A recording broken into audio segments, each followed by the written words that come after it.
I arrived at the family gathering with a sense of unease gnawing at me, a tension so thick I could almost taste it in the air.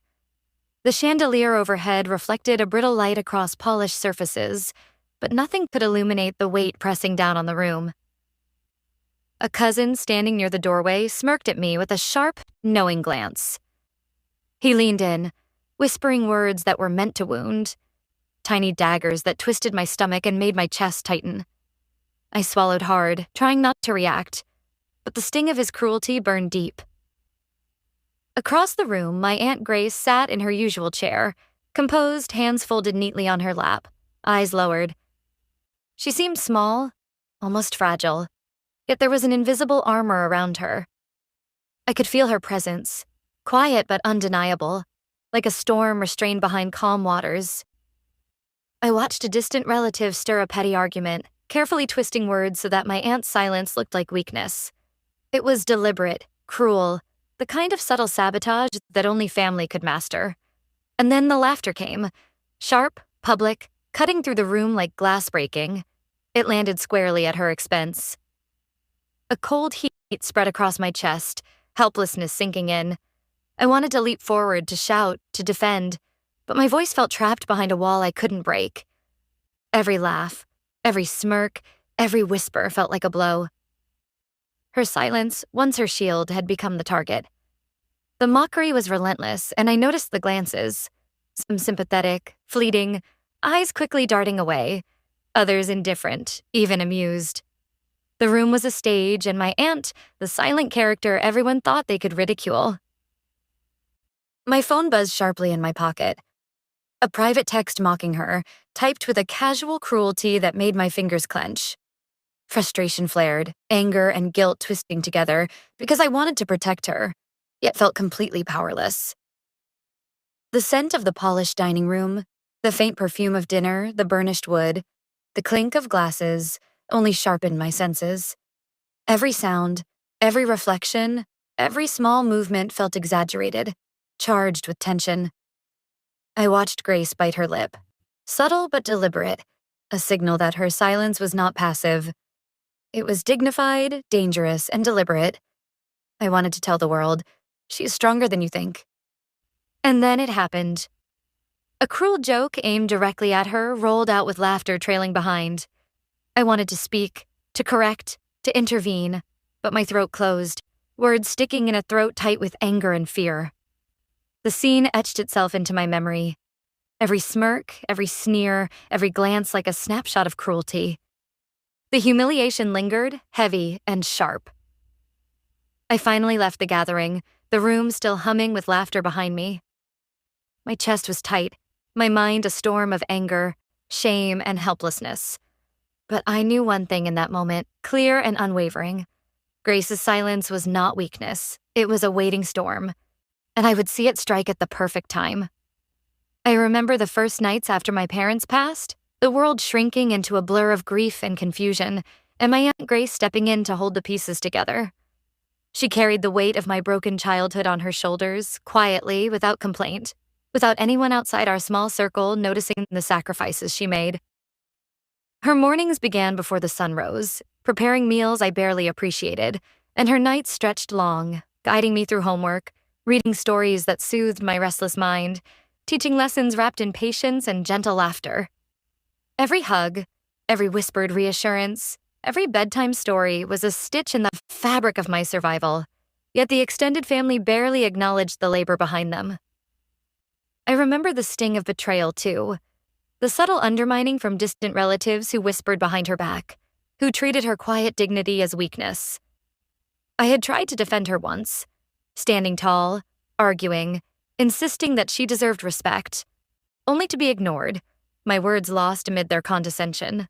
Tonight, that old wound of being judged, dismissed, or underestimated surfaced again, raw and sharp, as if no time had passed.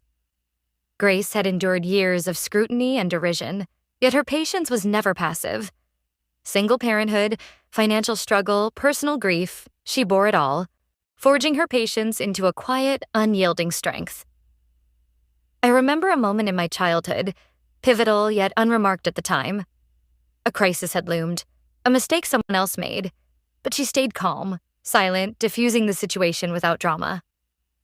No one noticed, no one praised her, yet disaster had been averted simply because she chose dignity over confrontation. The pattern repeated endlessly.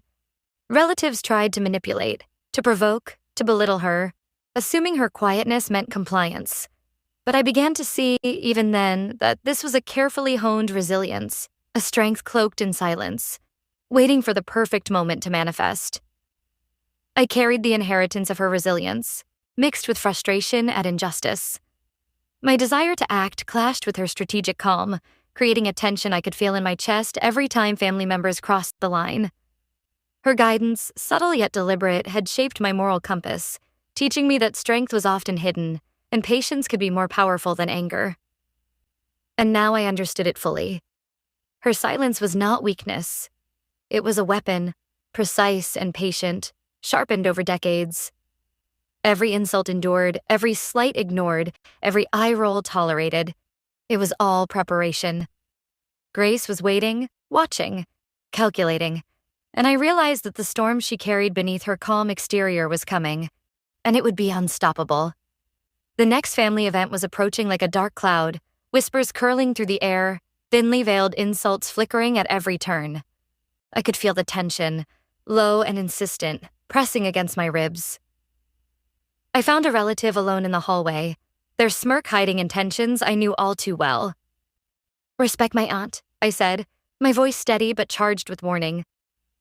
They brushed me off, laughter in their eyes, and walked away as if I had said nothing at all. The dismissal stung more than any direct attack. Around me, subtle manipulations unfolded. Financial schemes whispered behind closed doors, emotional jabs thinly disguised as casual remarks, all aimed to corner my aunt, to erode her strength. Friends and neighbors joined in, gossiping, fueling the fire of humiliation, adding layers of pressure and exposure. Yet Grace remained composed, her gaze scanning the room, calculating, unreadable. I could feel her presence like a magnetic field, silent, controlled, impossible to disrupt. The weight of time pressed on me. I could sense that something needed to happen before this next public stage, before her silence was tested once more. A small victory arrived quietly. An insult aimed at her bounced off, deflected with such grace it left the speaker blinking in confusion. I saw the hint of strategy behind her eyes, a deliberate patience, a signal that she was far from powerless. Impatience burned inside me. I wanted to act, to force confrontation, but her measured silence held me back, teaching me that control was an art. Family members tested boundaries, expecting weakness, but Grace's calm refused to break, her dignity like steel beneath silk. I began collecting evidence, careful, meticulous, messages, photos, public comments, all pieces in a puzzle no one else could see. Every detail mattered. The emotional tension tightened around me, a coil of awe and anxiety, watching her navigate the storm with quiet precision. I could feel it. A confrontation was brewing, a storm poised just beneath the surface. Grace's patience was no accident. It was a weapon, timed perfectly, precise and devastating. Microaggressions escalated subtly, yet her dignity remained intact, heightening the suspense and leaving everyone unaware of the force building quietly. Even a minor altercation at a social gathering teased the eventual public reveal. Every glance, every whisper, every small provocation was a prelude. And I realized with growing clarity that the moment of reckoning was drawing near, calculated to strike with the weight of decades of patience and quiet, unshakable strength. The phone rang late that night, cutting through the quiet of my apartment. I answered, and there she was. Grace. Calm, measured, every word deliberate. Yet beneath that serenity, I could feel the charge of intent. "I know everything," she said softly, almost a whisper, but the weight behind it made my chest tighten. Every insult, every scheme, every slight. It's all been seen. I listened, heart pounding, and as she hinted at her plan, her patience stretching the moment of revelation like a taut wire. She was letting the tension build, letting the world underestimate her just as they always had. It hit me then. She had been preparing silently for months, coordinating allies, gathering proof, every step precise, unseen, unnoticed. The betrayal of certain family members became crystal clear. Documents hidden in plain sight, messages saved, recordings tucked away where no one thought to look. Fear and admiration tangled inside me. Her control was absolute, meticulous, and I was merely a witness, helpless and awestruck. I noticed the subtle shift in family dynamics already forming, the tilt of power imperceptible yet unstoppable. Her eyes, even over the phone, communicated strategy without words. She was ready, patient, ruthless in her precision. I could feel it, a surge of anticipation tightening my nerves, every muscle taut, waiting for her signal. Then it began. The first domino fell. A relative underestimated her, making a casual comment, oblivious to the trap she had set. I could almost hear the click of inevitability as the stage was silently, perfectly arranged for public revelation. I watched, even over the phone, as tension built, subtle but undeniable, each family member sensing a reckoning they couldn't yet name.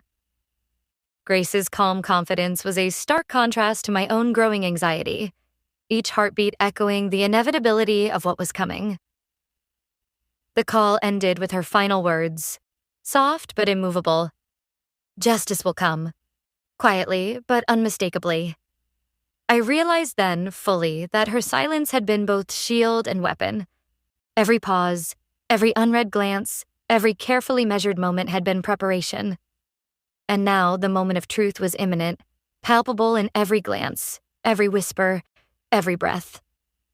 The storm was about to break. The day of the family gathering arrived, and the air felt thick, heavy, almost electric, like storm clouds waiting to break. Every whisper, every sideways glance seemed amplified, charged with expectation. Grace entered the room with deliberate composure, every movement measured, every step echoing authority and dignity. Her outfit, simple yet commanding, announced to everyone present that she was not to be underestimated. The first confrontation came almost imperceptibly. An offhand comment, casual in tone, slipped from her lips, but it carried a precision that exposed a carefully hidden lie. Heads turned, eyes narrowed. The room held its breath. Gasps rippled through the gathering as evidence began to surface. Messages, hidden recordings, financial deceptions, all laid bare.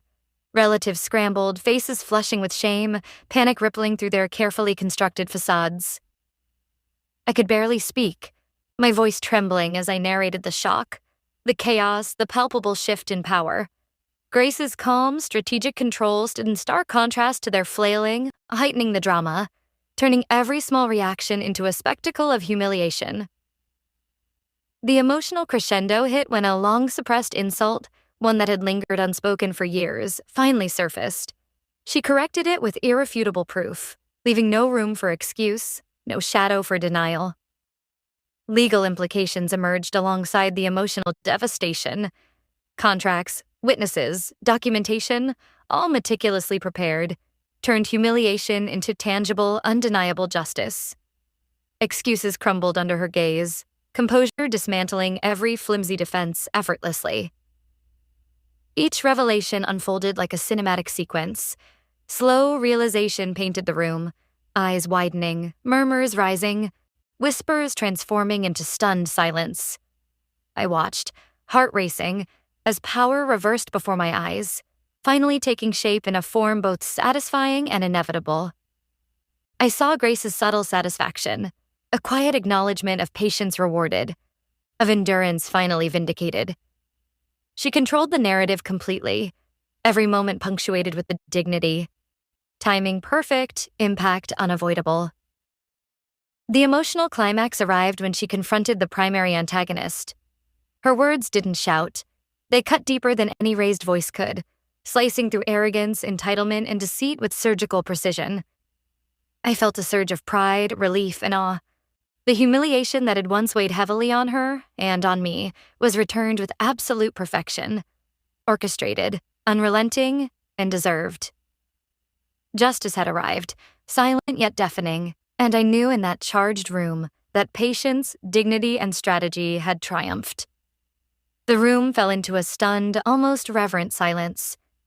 Faces that had once been filled with smugness now stared at the fallout of their own schemes, disbelief etched into every line. Grace stood unshaken, a pillar of calm, having executed justice without raising her voice, without theatrics. Every motion deliberate, every glance measured. She needed no volume to command the room. Apologies began to trickle in, halting and uneven. Some grudging, some hesitant, a few sincere, while others were conspicuously absent. The atmosphere was heavy, thick with the aftermath of revelation. Disdain had dissolved, replaced by a palpable tension of respect, fragile but undeniable. I reflected on the transformation around us. Fear and ridicule had been replaced by acknowledgement of her power, quiet yet absolute. Relatives who had once plotted and whispered behind her back now navigated new boundaries, uncertain and careful, testing limits that they once disregarded. Grace allowed herself a subtle smile, the kind of quiet triumph that only someone who truly understands patience and endurance could fully appreciate. Watching her, I felt an overwhelming sense of relief. The years of silent endurance, the endless accumulation of slights and whispers, finally validated. The lessons crystallized in that moment. Patience, intelligence, and dignity could be deadlier than any display of rage. The dynamics of our family had reset. Her authority was cemented, her respect undeniable. Even now, I sensed the lingering unease in the former antagonists, proof that their manipulation had consequences that could not be ignored. I processed my own growth, understanding for the first time the power of strategic silence, the value of timing, and the impact of carefully measured action. Gratitude and pride swell within me, tangled with the emotional weight of witnessing perfect vindication. The world outside may never know the full story, but I carry it as witness and narrator, a record of patience rewarded and justice delivered. I feel closure, yet beneath it, a lingering thrill remains. The thrill of watching years of calculated silence unfold into a precise orchestration of justice, a storm long awaited finally arriving, unstoppable and absolute. I look directly into the camera, my voice steady but carrying the weight of everything that has unfolded. This is a story of humiliation endured, of patience tested, and of ultimate triumph, I begin, letting the gravity settle over every word. I emphasize the quiet, almost imperceptible power of strategic silence and measured action in the face of cruelty. Sometimes, I say, the most potent response is not rage, but restraint, observation, and timing. I share the emotional weight. The years spent watching, enduring, and planning, every slight and insult cataloged and carefully remembered, culminating in one decisive, undeniable moment of justice. I reflect on the universal lesson, letting it resonate.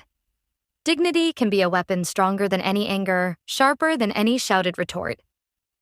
I highlight Grace's quiet heroism, urging viewers to recognize strength that often goes unseen, courage that does not announce itself but moves mountains quietly.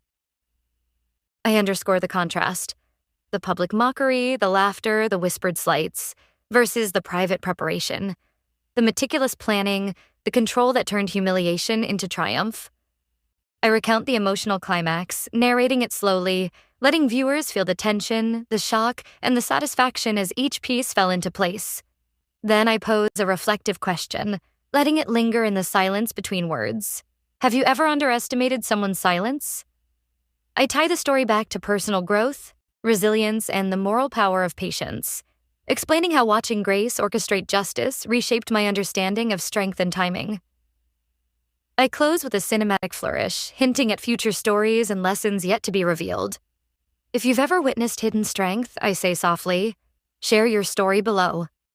The lingering emotional impact remains palpable, viewers left with awe, empathy, and anticipation. The final shot is reflective, contemplative, capturing the quiet acknowledgement of victory and justice. I fade out with a message of hope, strength, and strategic endurance, leaving the audience emotionally charged. My final words resonate long after the screen goes dark. Dignity, patience, and timing are the ultimate weapons.